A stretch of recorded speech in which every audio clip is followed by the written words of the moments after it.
Gamecock fans, now you can have your coffee and also support the Gamecocks in a championship quest to get to the top of the SEC and the top of the country by going to GamecockCoffee.com and purchasing Rise and Shine New Orleans Roast Gourmet Coffee. All of your purchases go to benefit Garnet Trust and put NIL dollars in the coffer of the Gamecocks official NIL collective. Check it out today and support the Gamecocks NIL. Good morning, Gamecock fans. Today is Tuesday, April the 1st, the year of our Lord 2025. Happy April Fool's Day to all that celebrate. This is Coffee with JC Shurburtt. Plenty to get to around Gamecock land today. First, some scheduling notes. Presbyterian College comes to Founders Park tonight at 7 p.m. Wanted to be clear, that game is on the SEC Network, not SEC Network Plus. So if you have SEC Network, you don't have to stream it on the app. You can get it right there on the tube. Of course, most people stream on the tube anyway these days, but that is on SEC Network. Roy Philpott will call the game. Derek and Stewart, of course, will have the radio broadcast on the Gamecocks app, 107.5 The Game. All that happiness. So the Gamecocks will be looking to kind of get off the schneid, snap a losing streak, which I believe is now 8 games. No, seven games. Sorry. They beat College of Charleston and then lost, obviously were swept and got beat by North Carolina last week. So it's a 7-game losing streak right now. Gamecocks need some good mojo heading down to Starkville, Mississippi this weekend. As we said yesterday, Carolina, the last two SEC opponents, 16-2 in the league. And Oklahoma's not too shabby either. They're off to a 5-4 start in the league. The next two are combined 2-16. They're both 1-8, like Carolina. Of course, those are two very good programs. We always talk about team program job. Mississippi State's kind of been scoffing a little bit since they won the national title under Chris Lemonis a few years back. Texas A&M was the best team, second best team in the country last year, runner-up, preseason number 1. Not sure why they're 1-8. I think in a lot of ways, and Whittle has been talking about this too, when you have a players install a coach in this era, there's a lot of NIL money involved at Texas A&M in baseball. I know for a fact. Sometimes it goes this way. And I'm not questioning anybody's character or anything. And with the way things go around here, I can almost guarantee you they'll put it together against South Carolina. That'll be the breakout. Oh, well, yeah, we were struggling until we played the Gamecocks. That's in 2 weeks, so you don't know what the Aggies may turn it around this weekend. I do expect them to. I call it the Arkansas basketball scenario, and that's happened twice. Once in the 90s, Arkansas had everybody back from a national championship team. They kind of piddled around, and that's why I call it the roots of this theory are in the 95 Arkansas Razorbacks. And so they kind of got in the tournament. They were about a 6 seed, and then they just rolled through, won the regional, went all the way to the finals, ran into Ed O'Bannon and that UCLA team under Steve Lavin. The last time UCLA won a national title in 95. But the game was out in Seattle. But that's where that scenario is where it started. Now, we've seen other teams do it in the NCAA tournament through the years. Kentucky reached the finals as an 8 seed. They ended up playing UConn, lost, but it happens. North Carolina's done it a couple times, including under Hubert Davis a couple years ago, where they're just not the regular season doesn't match the expectations, but then they turn it on. Ohio State football, you could say, was that way this past year. They were fortunate to even get to the playoff, but once they got there, boy, they were pretty good. So and then this year, of course, Arkansas basketball again got to the Sweet 16 after starting 1-5 in the league with all those McDonald's All-Americans Cal brings in. So there's more Razorbacks there, but that's the thing. It's sometimes these teams that have a lot of good players coming back, things go wrong, especially when you got a new coach. Things just get off.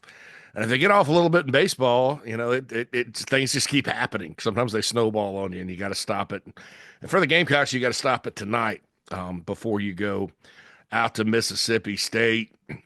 Very tough place to play, but certainly they haven't been super duper this year record wise. So we'll see what happens with that on the baseball field tonight. Shane Beamer also for football will address the media at 12:30 today. We'll be on Inside the Gamecocks, the show at the time, but we'll bring you anything significant that the head coach of the South Carolina Gamecocks football team tells us, or tells the media, tells the guys. We'll relay it.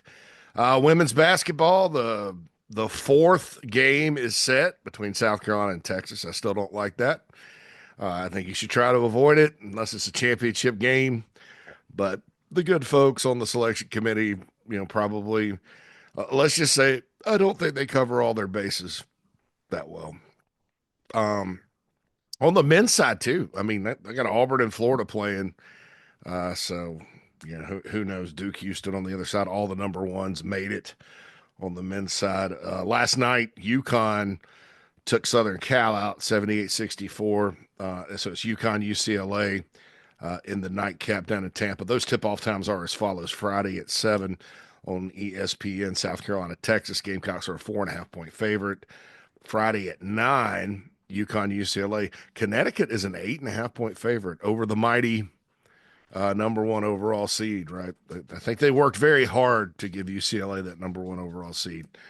But UConn's a 2 seed, and they're the favorite to win the whole thing. So, again, who knows? And who knows what would have happened had Juju Watkins not gotten hurt for the Trojans, and maybe UConn's not even in it. But those are down in Tampa, the site of 10 years ago, Dawn Staley's first Final Four. Gamecocks went down there for the first time in program history as far as the NCAA tournament goes. They were in, I think AWA is a women's basketball association before the NCAA had a women's tournament in 1980. So there is another Final Four, but it just wasn't in the NCAA tournament. Still the national championship tournament of women's college basketball. But 2015, that was their first NCAA Final Four. Lost a heartbreaker to Notre Dame, but that was a sign of things to come because 2 years later, they won the national championship against the coach that they face. And they've been a thorn in Vic Schaefer's side. Vic Schaefer was a Mississippi State head coach, and they upset UConn in Dallas. And that was the year the men went to the Final Four. And I remember because I was watching that in Stanford and South Carolina. We were at a little gathering of Gamecock fans in downtown Phoenix, me and my buddy. God, what a great experience that was. You just want to go back, man, once you've been to the Final Four.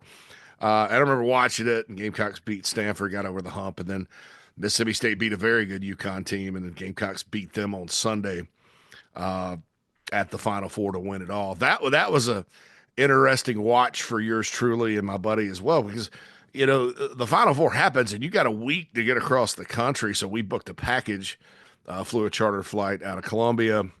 But the thing was, you had to stay through Tuesday, because if they didn't come back early if they lost, Gamecocks lost.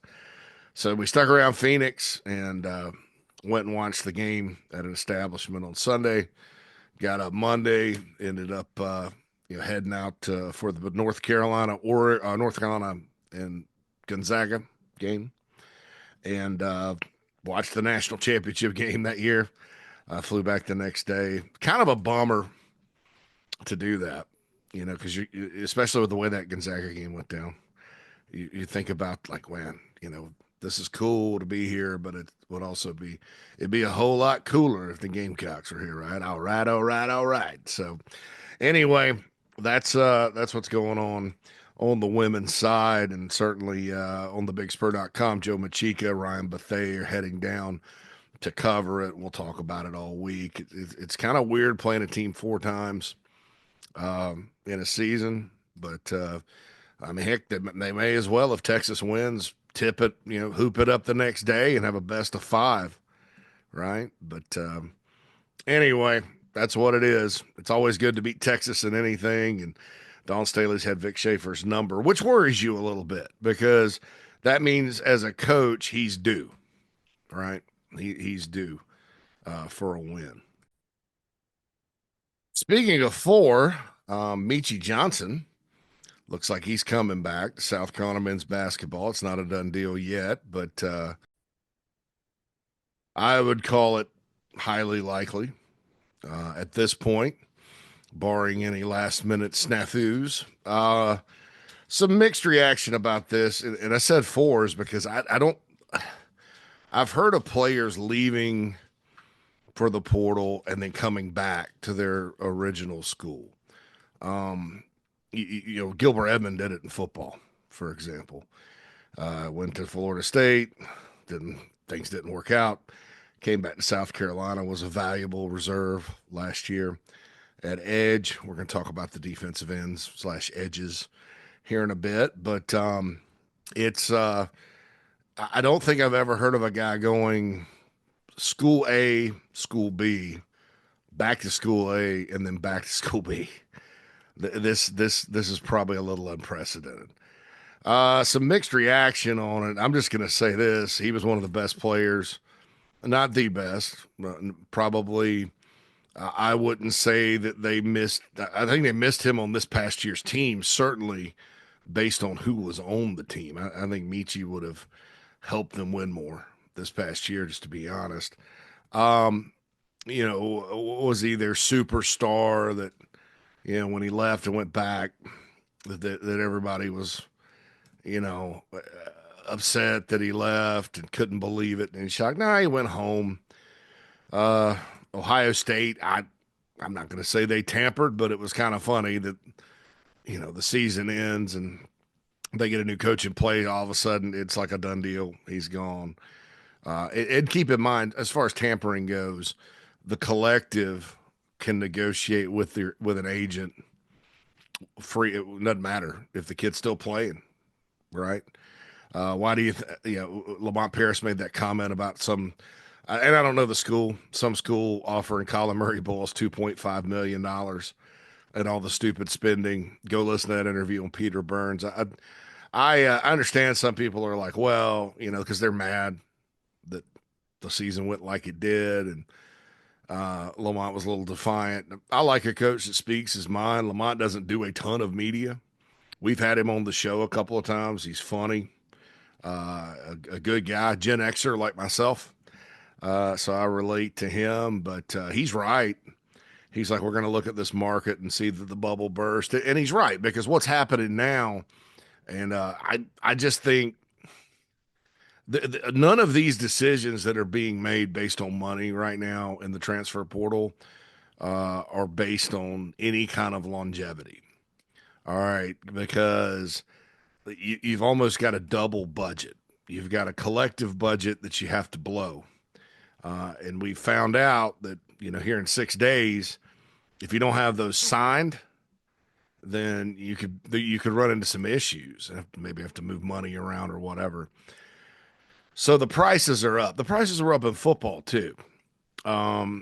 In football, you sort of can outsmart the system, because it just kind of depends on, like in the draft. Sometimes you have good drafts at certain positions in football, bad drafts.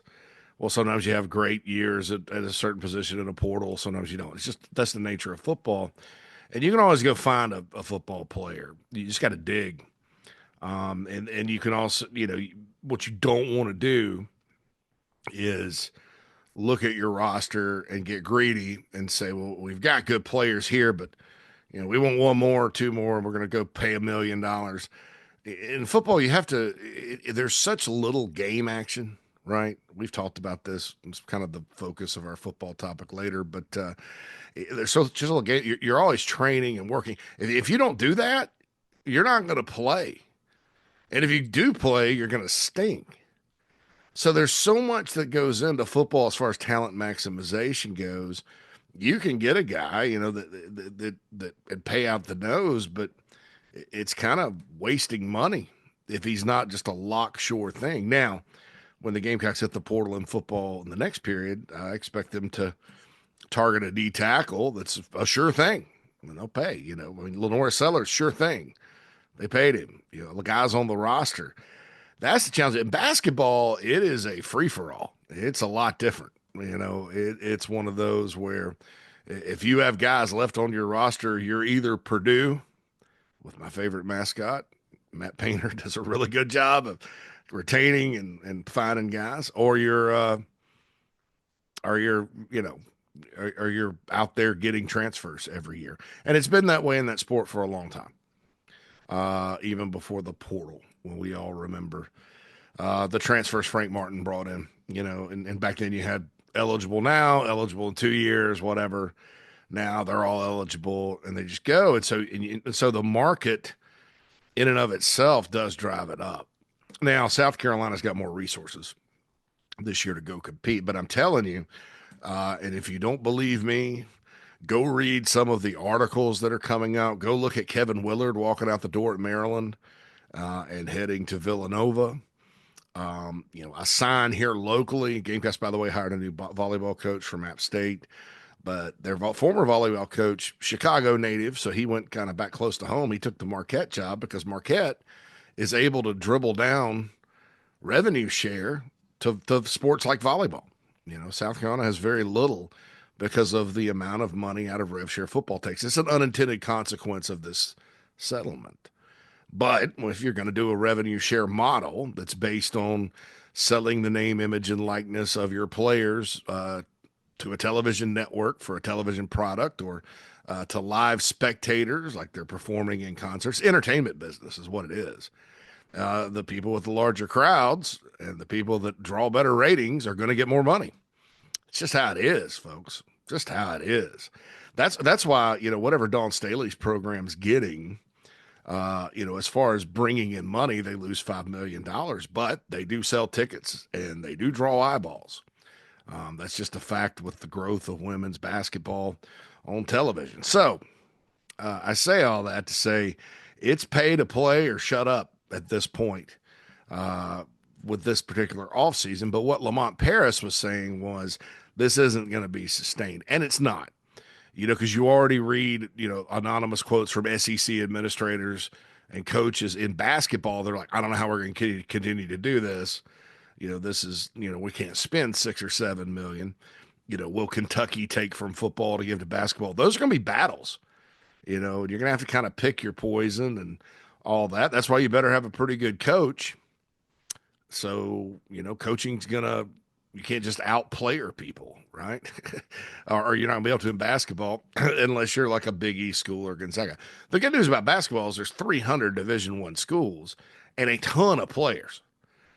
Football, you got kind of the known and the unknown. Basketball, shoot, just about every game is streamed in all conferences. Stats are always a little more relevant. Like, you can't go dig up stats on an offensive lineman. Sometimes what counts as a pancake, we don't know. D tackle, it's like, well, if you're super productive with solo tackles, that's great. Assist, who knows? But the question is, are you getting blown off the ball? Are you protecting your linebackers in most schemes? That kind of thing.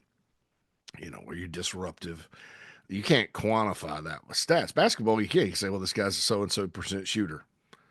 This guy shoots this from the free throw line. The metrics are more readily available when you're talking about transfers. High school, that gets down to competition. AAU, nobody plays defense.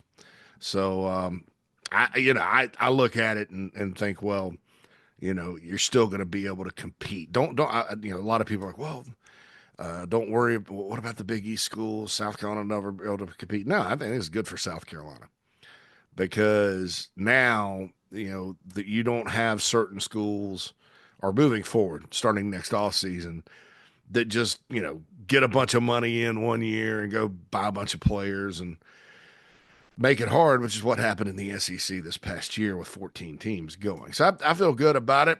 I feel good about bringing Meechie Johnson back. I'll say this. I mean, he's a high major level player at the college level. Maybe he's not an NBA player. I thought that in year one on the GG Jackson team, he did a little too much, like kind of like Jamari Thomas in a way this year. But that team didn't really have him. It was him and Hayden Brown and Gigi, and that team was kind of off kilter. They did have some good moments beating Kentucky at Rupp and Certainly won twice as many games as this past year's team did. But I thought in the tournament year, when he was an off guard, Talon Cooper was the point.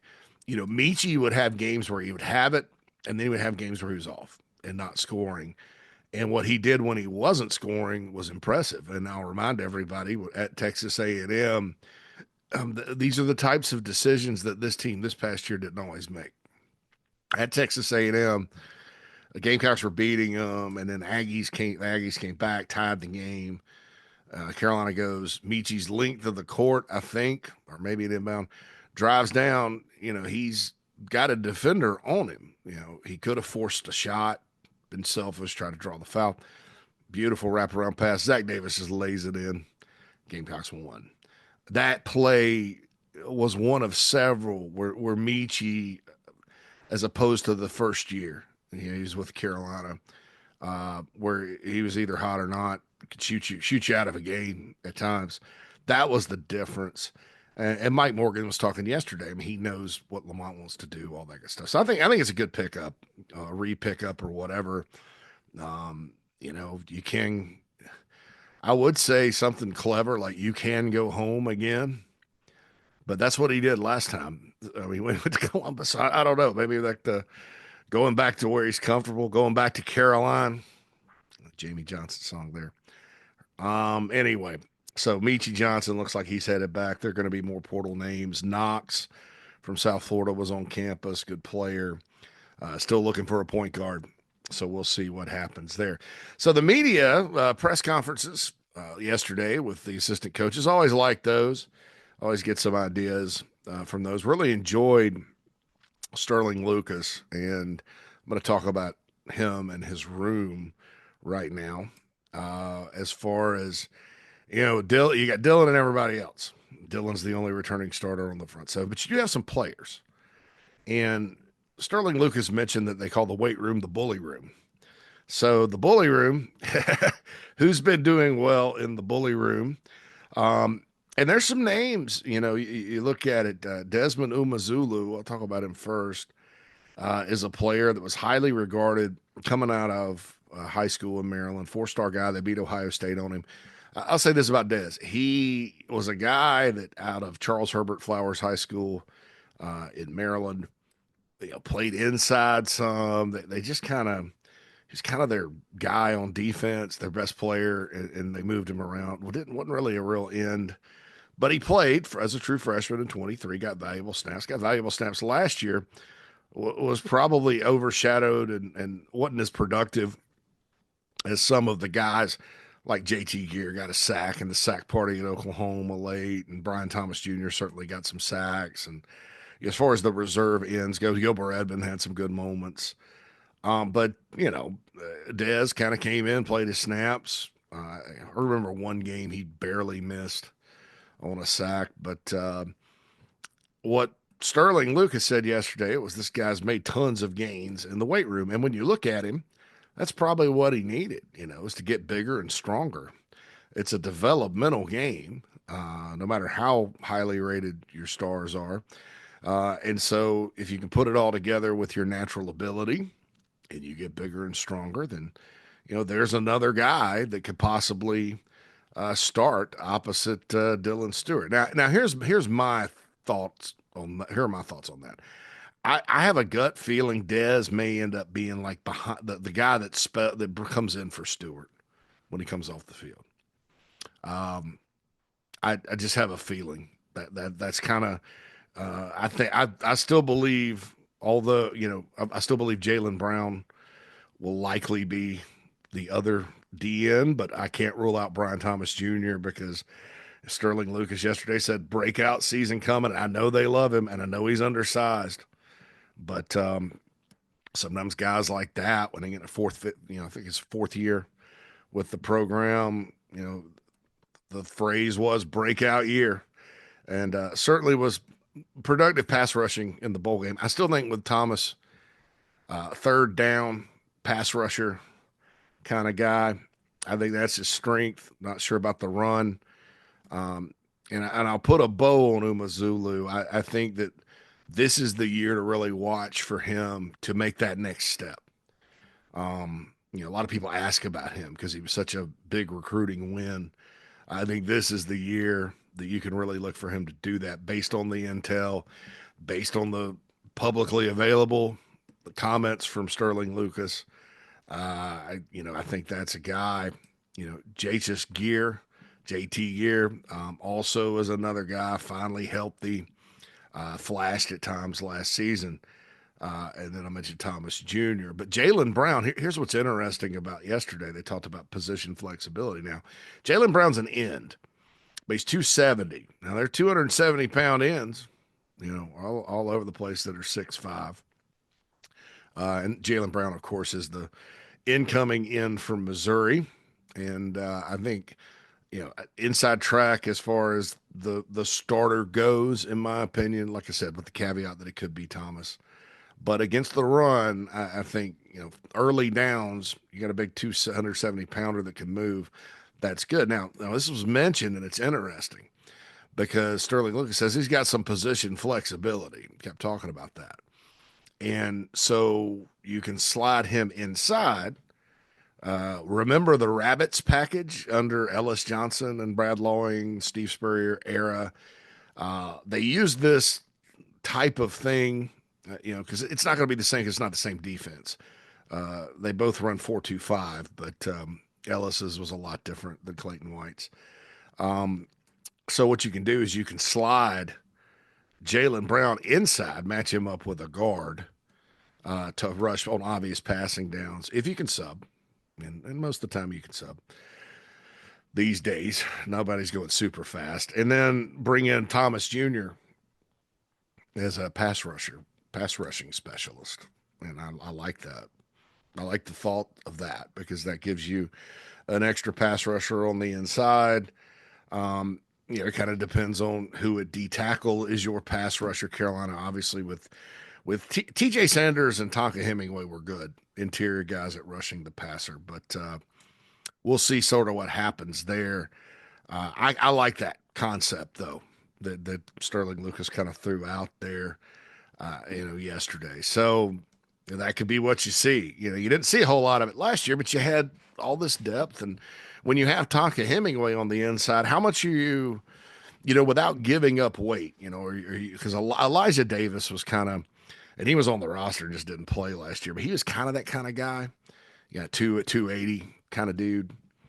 And, so he would be a guy you could play outside early downs and slide him in a Rabbits package. But you're not taking Tonka Hemingway off the field to play Elijah Davis. So, you had a guy like Tonka and TJ Sanders, this year. I think maybe these D tackles, Travian Robertson spoke yesterday. And keep in mind when you listen to Travian talk, he's trying to get his room together because he lost so many players. And that's, for any coach, that's a little bit more stressful. Sterling Lucas has everybody back by Kyle Kennard and Gilbert Edmond. So he's a little bit more jovial, because it's a little easier, right? We all, when we have problems to solve, right, we're sometimes a little bit more focused when we're kind of talking about it, and the brow kind of, and Travian kind of talks differently than Sterling anyway. Covered both as recruits in, today's chapter of I'm Getting Old and Don't Like It. But I look at it and understand kind of the difference there, with problems and solving problems and things like that. But so my point is you don't know yet if there is a Tonka Hemingway in the room. Tonka Hemingway was a very unique defensive lineman.